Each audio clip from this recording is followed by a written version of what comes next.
तो चलिए एक अकेले जेनेटिक निर्देश के इस सफर को देखते हैं। इसकी शुरुआत होती है मास्टर ब्लूप्रिंट यानी डीएनए से। चलिए देखते हैं ये काम कैसे करता है। सबसे पहले तो चाहिए होती हैं कॉपियां। डीएनए रेप्लिकेशन से हर बार एक परफेक्ट कॉपी बनती है। एंजाइमों की एक पूरी टीम है जो इस ब्लूप्रिंट को बड़ी तेजी और सफाई से कॉपी करती है। और पता है मजे की बात क्या है, दोनों डीएनए स्ट्रैंड्स की कॉपी अलग अलग पर एक साथ होती है। इस कमाल के सोल्यूशन को ट्रोम्बोन मॉडल कहते हैं। इससे पूरी मशीन एक साथ आगे बढ़ती है। अगर कोड में गलती हो जाए तो खैर, इसीलिए सेल के पास एक जबरदस्त प्रूफ रीडिंग सिस्टम है।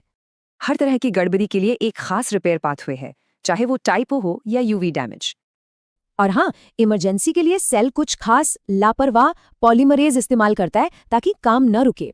सेल अपनी मास्टर कॉपी को रिस्क में नहीं डालता, वो बनाता है एक टेम्पररी मैसेज जिसे आरएनए कहते हैं। इस प्रोसेस को ट्रांसक्रिप्शन कहते हैं और ये काम करता है आरएनए पॉलीमरेज नाम का एक एंजाइम। कॉम्प्लेक्स सेल्स में इस शुरुआती मैसेज को प्रोसेस करके एक final ready to use instruction बनता है। एक मशीन है स्प्लाइसोसोम जो इंट्रॉन्स हटाकर जरूरी हिस्सों को वापस जोड़ देती है। और कमाल की बात तो ये है कि कुछ आरएनए जिन्हें राइबोजाइम कहते हैं, ये काम खुद ही कर लेते हैं। चलिए अब आखिरी पड़ाव पर चलते हैं, आरएनए के इंस्ट्रक्शन से प्रोटीन बनाने के प्रोसेस पर।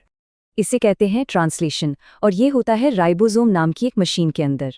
ट्रांसलेशन के 3 मेन स्टेप्स होते हैं जिसमें अमीनो एसिड एक एक करके जुड़ते जाते हैं। और इससे एक दिलचस्प बात पता चलती है कि राइबोसोम खुद एक आरएनए एंजाइम है। सिर्फ कोड होने से काम नहीं चलता, सेल को कंट्रोल करना होता है कि कौन सा जीन कब ऑन होगा।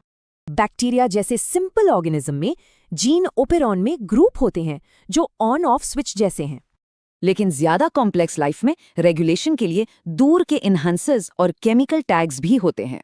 मतलब कॉपी, रिपेयर, बिल्डिंग से लेकर रेगुलेशंस तक ये पूरा प्रोसेस बहुत ही टाइटली कंट्रोल्ड है। इस फंडामेंटल प्रोसेस को समझना मेडिसिन और ह्यूमैनिटी के भविष्य पर कई जबरदस्त सवाल उठाता है।